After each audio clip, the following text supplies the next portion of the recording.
বাইর করতে যদি এত সময় লাগে খাবো কখন?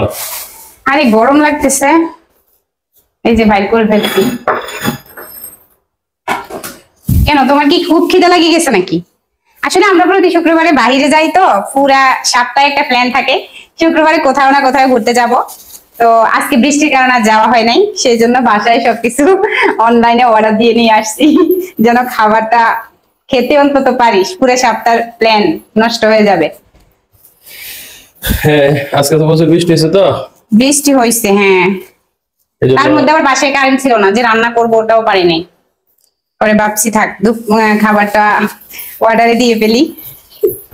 আসলে আমার জায়গা থেকে আমি মনে মনে সবসময় ভাবি সব মেয়েদের স্বাবলম্বী হওয়া প্রয়োজন, কারণ সবসময় আমি আমার জামাইয়ের উপর আশা করে থাকবো, জামাই আমাকে একটা কিছু দেবে, তারপর আমি নেব, জামাই আমাকে এক জায়গায় ঘুরতে নেবে, আমি ঘুরবো, জামাই আমাকে খাওয়াবে, আমি খাবো, সেটা আশা অন্তত না করে মাঝে মাঝে একটু নিজেরা যদি কোনো ইনকাম করতে পারি, জামাইকে ট্রিট দিতে পারি, জামাইয়ের কষ্টটা একটু হালকা হয়, বা জামাইয়ের চিন্তা টেনশনটা একটু নিজের কাছে মাঝে মাঝে নিয়ে যেতে পারি, সেই জন্য আমার কাছে এই জিনিসটা খুব ভালো লাগে। আর তার মধ্যে আরেকটা কথা হচ্ছে যে হাজবেন্ডের পছন্দ মতো আপনি অনেক কিছুই করতে পারবেন না, কারণ আপনারও তো একটা ইচ্ছা আছে, ইচ্ছার চাহিদার মূল্য দিতে হয়, ঠিক আছে?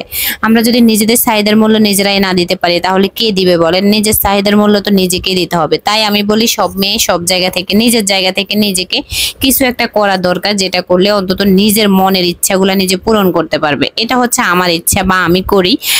আমার মতো সবাই আমি মনে করি ঘরে বসে যারা যেটা করতে পারেন, ঘরে বসে ফ্যামিলি সামলানোর পরে যেটুক হাতে সময় থাকে, অবসর সময় থাকে, ওইটুক সময় দিয়ে আপনারা যদি কিছু একটা করেন তাহলে আমি মনে করি আপনাদেরও আমার মতো এরকম ভালো হবে।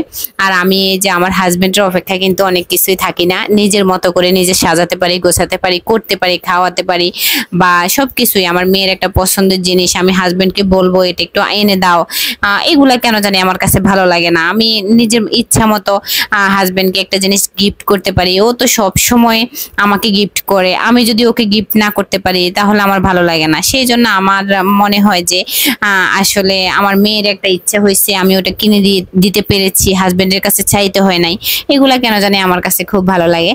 তো আপনাদের আসলে এই ব্যাপারগুলি কেমন লাগে অবশ্যই কমেন্ট করে জানাবেন। তো আমাদের খাবার দাবার রেডি হয়ে গেছে, বৃষ্টির কারণে আসলে আজকে বাইরে যাওয়া হয় নাই, বাহিরের আয়োজনটা আমরা ঘরেই করে পেলাম, দেখতেই পাচ্ছেন। অনলাইনে অর্ডার দিছি, আবার খাবার চলে এসছে, এখন আমরা খাবো, খাওয়ার আসলে সময় হয়ে গেছে। আর হচ্ছে যাদের আমাদের ভিডিও ভালো লাগে প্লিজ সবাই একটু কমেন্ট করে জানাবেন অন্তত কেমন লাগে। হতে পারে আমি অনেকের মতো গুছিয়ে কথা বলতে পারি না, বা অনেক সুন্দর করে গুছিয়ে ভিডিও বানাতে পারি না, তবে যেটুকু পারি এটুকুতে আমার মনে হয় যদি কোনো ভুল হয় আপনারা অবশ্যই আমাকে বলবেন, এই আশা অবশ্যই করি আপনাদের কাছে। তো সবাই অবশ্যই এই আশা করব, এই জন্য যে আমার ভুল আপনারা ধরিয়ে দিলে আমি ওই ভুলটা হতে পারে আর করব না, অবশ্যই আপনারা এই ভুলটা আমাকে ধরিয়ে দিবেন। তো ভালো থাকবেন, আমরা খাওয়া শুরু করছি, আপনারাও ভালো থাকবেন, সবাই সবার জন্য দোয়া করবেন। আমার জায়গা থেকে আমি সবার জন্য অনেক দোয়া করি, ভালোবাসা রইল সবার জন্য মন থেকে অনেক। আমার হাজবেন্ড খাওয়া শুরু করে দিয়েছে অলরেডি, আর খাওয়া সামনে রেখে কিন্তু ভিডিও করাটা অনেক কষ্টের ব্যাপার। তো সবাই ভালো থাকবেন, সুস্থ থাকবেন, দোয়া করবেন, পরবর্তী ভিডিও আসার জন্য অবশ্যই পেজটাকে ফলো